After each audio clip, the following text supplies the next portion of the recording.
18 तारीख को शाम को प्रसाद बढ़ जाएगा, क्या आरती हो जाएगी, ओम जय जगदीश हरे, क्या ये मोदी जी हैं क्या, रोज लाभ चंचो करो क्या। उत्तर प्रदेश में 120 सीटें हो जाएंगी 18 को, तब दुबे जी क्या करेंगे वो मैं समझना चाह रहा हूं। अमेठी वो किशोरी लाल कहां जाएंगे, हो तो जाएंगे। आप कितने भी तर्क दो, इससे क्या फर्क पड़ रहा है। केजरीवाल वाले मामले में दुनिया के तर्क आए थे और यही भी तर्क आया था कि राज्यसभा में तो भाजपा के एनडीए के पास बहुमति नहीं है, उनने ऐसी व्यवस्था कर ली, गुपचुप गुपचुप गुपचुप गुपचुप गुपचुप गुपचुप गाना था ना क्या। कांग्रेस की आंखें फटी रहेगी, केजरीवाल भी बेहोश में चले गए, अरे बोले बाप रे बाप है, ये राज्यसभा में भी खेला कर लेंगे, वो जानते हैं ना मैनेजमेंट।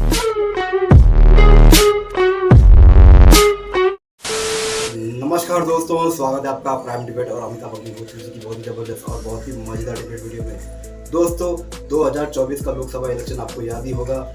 उस समय बीजेपी चुनाव प्रचार के दौरान एक नारा लगा रही थी, अब की बार 400 पार। लेकिन दोस्तों जब रिजल्ट आया तो बीजेपी 400 पार कर नहीं पाई, लेकिन जैसे तैसे जोड़ तोड़ के सरकार बना ली।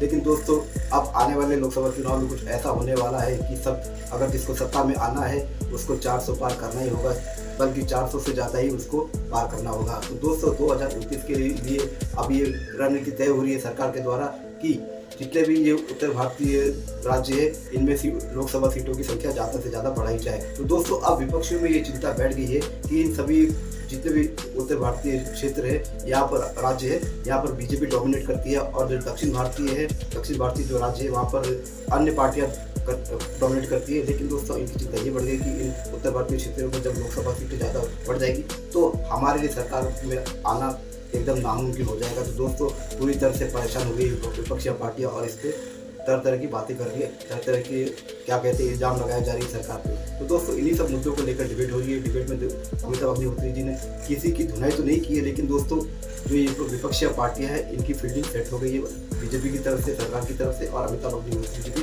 इन प्रॉब्लम की फील्डिंग सेट कर रहे हैं डिबेट में। दोस्तों बहुत ही मजेदार डिबेट वीडियो है, सच कहता हूँ अंत तक देखिए, अंत तक देखते देखते आपको मजा भरपूर आ जाएगा। ऐसे ही ये डिबेट, चलिए शुरू करते हैं डिबेट वीडियो। ये टीवी वाले भाई कैमरा ईश्वर कर दो तुम। सारे विपक्षी दल कह रहे हैं कि नरेंद्र मोदी ने महिला आरक्षण के वोट में विपक्ष के लिए बिल्कुल विपरीत परिस्थितियां पैदा करने का काम कर दिया है। 850 की लोकसभा हो जाएगी, उत्तर प्रदेश में 120 सीट हो जाएंगी, भाजपा के वर्चस्व वाले राज्यों में 200 सीटों के आसपास की बढ़ोतरी हो जाएगी। तो कांग्रेस और सपा वाले कह रहे फिर हम चुनाव कहां लड़ेंगे। राज शर्मा साहब क्या समस्या है कांग्रेस को? सोनिया जी को भी मैदान में उतरना पड़ा इसके खिलाफ, बाकी तो सब छोड़ ही दो। मैं सोच रहा था खड़गे जी तक ही निपट जाएगा, फिर लगा ना सोनिया जी खुद उतरी मैदान में। दादा जी ज्यादा इधर उधर की बात नहीं करनी, पहले तो अनंत अभिदिले में कहने वाला था ठोको ताली, ये लेक्चर दे रही थी। आप महिलाओं के सबसे बड़े पैरोकार हो, आप महिलाओं को के पीछे अपनी जान न्यौछावर कर दोगे। तो बिहार में बताइए क्यों नहीं महिला को मुख्यमंत्री बना दिया? वो पगड़ीधारी कौन है, क्यों बनाया? 20 से 22 राज्य, अगर मैं थोड़ा कंफ्यूज हूं तो 20 से 22 राज्य में आपकी सरकार, मुझे 5 गिना दो, 6 पहले बनाओ ना। Charity begins at home. पहले मैं अपने को तो खुश करूं तभी तो आपकी खुशियों में नाचूंगा। सब जान रही है दादा, सारे लोग जान रहे हैं, आप भी जान रहे हैं क्या खेल है। अरे भाई आज बना देते बिहार में, मजा आ जाता, मैं यहां ताली ठोको ताली कह देता। क्यों नहीं बनाया इन्होंने? तब तो वो सम्राट वही मिला था। और फिर यूपी में क्यों नहीं बना दिया आपने? एक गवर्नर वहां पे मंत्री बनाई भी, आप अंडर काम करवा रहे हो। बताइए ये कोई तरीका है? ये क्या चाह रहे हैं हम वो भी समझ रहे हैं, आप क्या चाह रहे हो हम वो भी समझ रहे हैं। मेरे साथ दिक्कत है कि हम दोनों को समझ रहे हैं। मैं परिणाम पर जाता हूं। सारी कहानी एक तरफ, सत्यनारायण कथा चाहे जैसे पढ़ लो, क्या 18 तारीख को शाम को प्रसाद बढ़ जाएगा, क्या आरती हो जाएगी, ओम जय जगदीश हरे, क्या ये मोदी जी हैं क्या, रोज लाभ चंचो करो क्या। उत्तर प्रदेश में 120 सीटें हो जाएंगी 18 को, तब दुबे जी क्या करेंगे वो मैं समझना चाह रहा हूं। अमेठी वो किशोरी लाल कहां जाएंगे, हो तो जाएंगे। आप कितने भी तर्क दो, इससे क्या फर्क पड़ रहा है। केजरीवाल वाले मामले में दुनिया के तर्क आए थे और यही भी तर्क आया था कि राज्यसभा में तो भाजपा के एनडीए के पास बहुमति नहीं है, उनने ऐसी व्यवस्था कर ली, गुपचुप गुपचुप गुपचुप गुपचुप गुपचुप गुपचुप पे गाना था ना क्या। कांग्रेस की आंखें फटी रहेगी, केजरीवाल भी बेहोशी में चले गए, अरे बोले बाप रे बाप है, ये राज्यसभा में भी खेला कर लेंगे, वो जानते हैं ना मैनेजमेंट कर लेंगे। ऐसा कौन सी पार्टी है दुबे जी जो हाउस में आप कुछ किसी का विरोध करो, क्या आप कहो कि ये छोले हमें नहीं पसंद लेकिन भटूरे पे कोई आपत्ति नहीं, लेकिन भाजपा तो कहेगी ये भटूरे की आलोचना कर रहे हैं, भटूरे के खिलाफ है क्या, तब क्या करिएगा? अगर किसी दल के वोट खिलाफ करने से ये प्रस्ताव गिर गया तो बीजेपी की सारी कैंपेनिंग टीम क्या कहेगी देश भर में जाके कि दुबे जी की पार्टी के चलते महिलाओं को आरक्षण नहीं मिला। तो आपका चेहरा काला हो जाएगा दुबे जी। नहीं, खाया ना पिया, गिलास तोड़ा बारह आने दुबे जी नहीं होगा। यही जो मैं कह रहा हूं, उतना अनुभव तो हो गया हमको भी भैया, बराते देखते देखते कि घुड़चड़ी कब होगी। देखिए अग्नोत्री साहब, आज की जो राजनीति अगर किसी ने सबसे ज्यादा दूषित किया तो वो भारतीय जनता पार्टी है। इसमें कहीं कोई दो राय नहीं है कि भारतीय जनता पार्टी ने सबसे ज्यादा दूषित करने का काम किया। एक दूसरी बात, हम भी इस चीज के विरोधी नहीं है कि महिलाओं को आरक्षण ना मिले। आपने भी कई बार रिपीट किया कि विपक्ष भी इस चीज के लिए वो नहीं है, हम भी उसका समर्थन करते हैं। लेकिन बात यह है कि आखिरकार ये किस तरीके से किया जाए। कोई भी चीज आप बनाते हैं उसकी एक प्रारूप सिस्टम बना लेते हैं, एक प्लान बनाते हैं कि इस स्टेज से इस स्टेज तक हम जाएंगे और लास्ट में ये हमारा काम पूर्ण होगा। लेकिन भारतीय जनता पार्टी हमेशा इस तरीके के मुद्दों को लेके आई। पूर्व में भी आप देख सकते हैं कि राम मंदिर का जब वो उद्घाटन की बात की तो वो किस तरीके से हुआ। एक एग्जांपल, ये आपके गले में मरा अजगर डाल देंगे, कहां भागोगे हैं? आप अभी समझ ही नहीं रहे, नहीं तो कल हाउस चलने दो, पता लग जाएगा मेरी बात सच है कि नहीं। क्या ये अजगर आपके गले में डाल देंगे दुबे जी? स्पॉन्डिलाइटिस नहीं, पूरी गर्दनी बैठ जाएगी।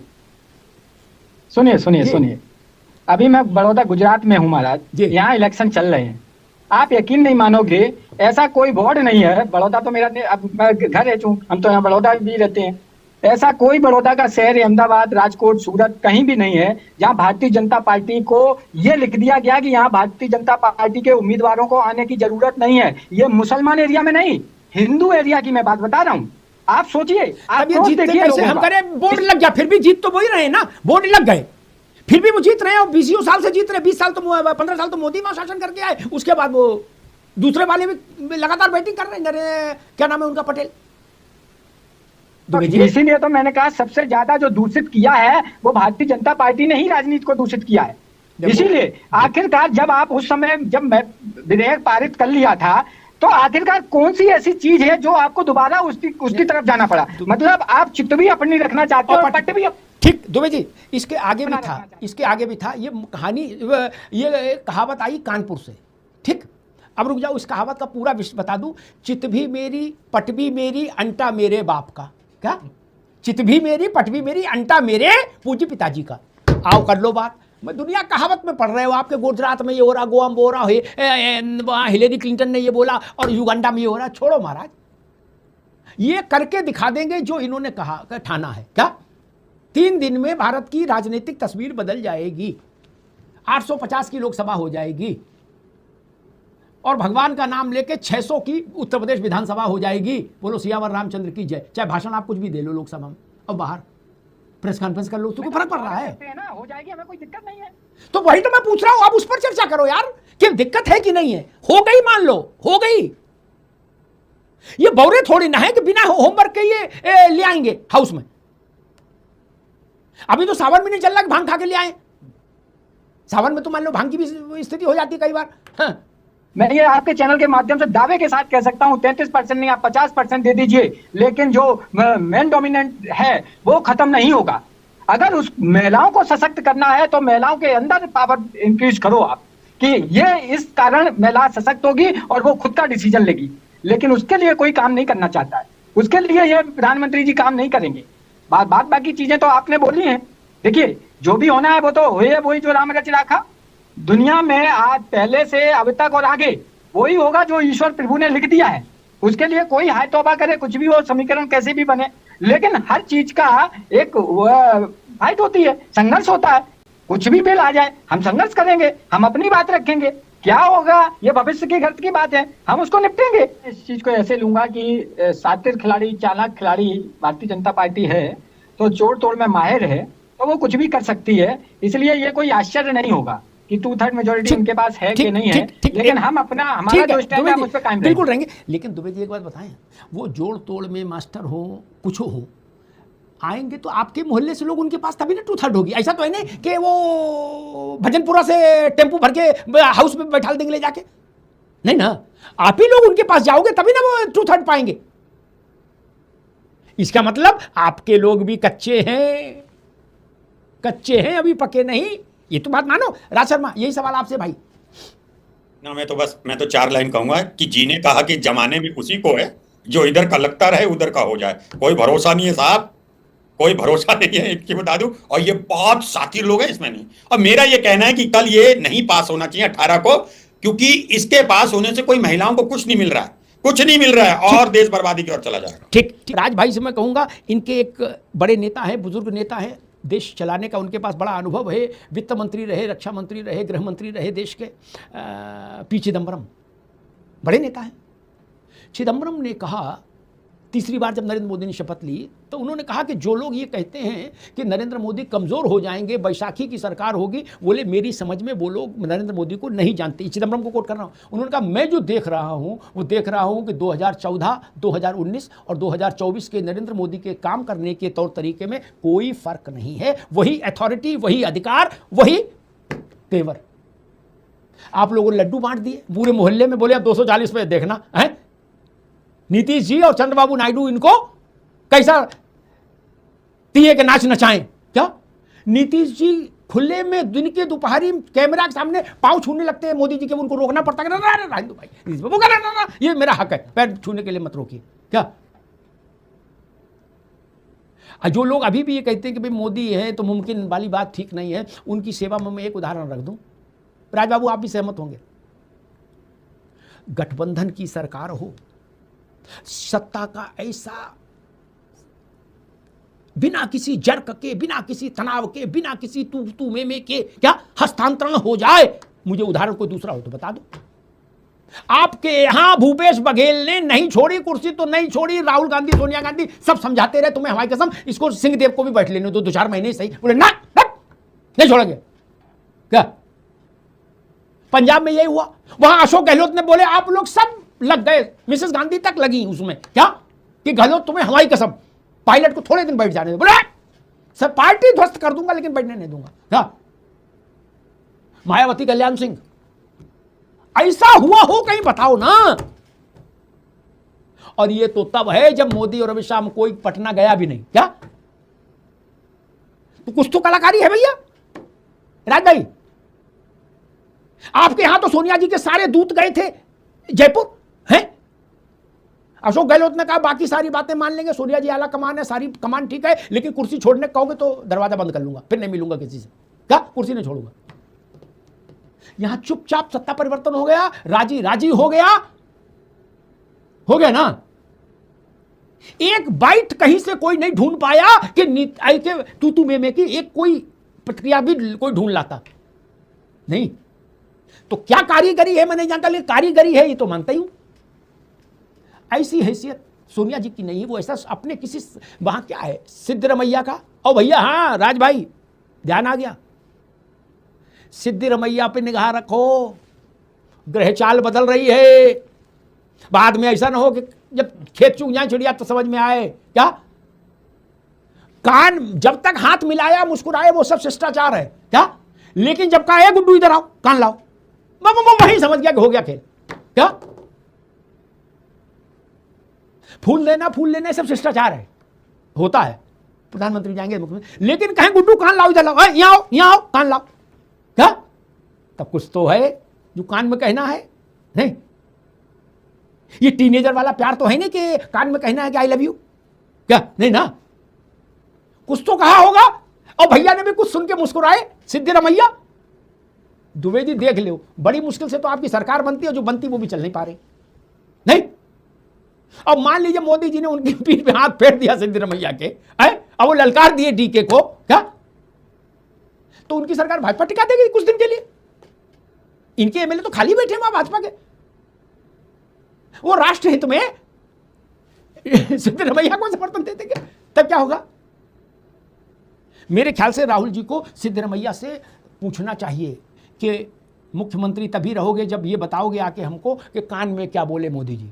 नहीं राज शर्मा साहब, और अगर आप नहीं माने भैया मेरी सलाह माने तो सावधानी हटेगी और दुर्घटना घटेगी, तो बाद में समझ जाओगे क्या? अब सिद्ध रमैया जी को क्या रखा जीवन में, बताओ। जीवन के चौथे चरण में है, प्रधानमंत्री बन नहीं सकते, मुख्यमंत्री बन लिए, अब तो उनके पास क्या बचा बनने के लिए? खुल के खेलेंगे, पूरे मैदान में भाग भाग के गेंद मारेंगे बल्ले से। क्या मुख्यमंत्री तो रह ही रहे। मान लीजिए मोदी जी यही कह दे हो कि चिंता नहीं करना, मौज लो, हम हैं, तो उनके लिए तो वरदान हो गया। इसलिए मैंने कहा कि नरेंद्र मोदी की सरकार अगर बिल ला रही है, एक गंभीर बात कह के बात समाप्त करूंगा, तो इस बात को यकीन करने का कारण है कि बिल संख्या के अभाव में नहीं अटकेगा, एक। और अगर कोई ऐसी विपरीत परिस्थिति बन गई तो जैसा अरविंद जी कह रहे हैं, भाजपा पूरे देश भर में उसको लेके इतना प्रचंड अभियान करेगी, मोहल्ला स्तर तक पर, कि विपक्ष के लिए सांस लेना मुश्किल हो जाएगा। वायु की गुणवत्ता विपक्ष के घरों में बहुत खराब हो जाएगी। इतनी आफत कर देंगे पूरे देश भर में, और कि महिलाओं के विरोध में कांग्रेस ने, सपा ने, फलाने ने, ढिकाने ने। और अगर बहुमत जुट गए, 2/3 जुट गया राज भाई, तो हम और आप फिर बहस करेंगे और तब ये पूछेंगे ये एक्स्ट्रा कहां से आए थे, वो कौन लोग थे, तब पूछेंगे वो एक्स्ट्रा कहां थे जो अपने यहां कमीज के ऊपर सेकुलर का वो लगा घूमते थे बिल्ला, तब उनकी पड़ताल करेंगे कि वो कौन लोग थे। तो दोस्तों डिबेट हो गई खत्म, वीडियो हो गई पूरी। उम्मीद करता हूँ दोस्तों अमिताभ अग्निहोत्री जी की ये लेटेस्ट धमाकेदार डिबेट वीडियो आपको पसंद आई होगी। क्या कहना चाहते हो दोस्तों इस डिबेट के बारे में, और दोस्तों क्या कहना चाहते हो बीजेपी के उस मास्टर स्ट्रोक के बारे में जिससे पूरे विपक्ष पूरी तरह से कलप गई है, तड़प गई है, मत इतना गई कि परेशान हो गई है ऐसे मास्टर स्ट्रोक की वजह से। इस बारे में आप जरूर कमेंट में जरूर दो बातें कहते जाइएगा। ऐसे उम्मीद करता हूँ आप कमेंट तो करते हो, लेकिन इस बारे में जरूर कमेंट करते जाइएगा। तो उम्मीद करता हूँ दोस्तों अमिताभ अग्निहोत्री जी की ये लेटेस्ट धमाकेदार वीडियो आपको पसंद आई होगी। खासकर अमिताभ अग्निहोत्री जी की लेटेस्ट धमाकेदार वीडियो देखना आपको पसंद है तो प्राइम डिबेट के यूट्यूब चैनल को आप सब्सक्राइब करते जरूर जाओगे। मिलता हूँ मैं आपसे अगले वीडियो में, तब तक के लिए जय हिंद, वंदे मातरम।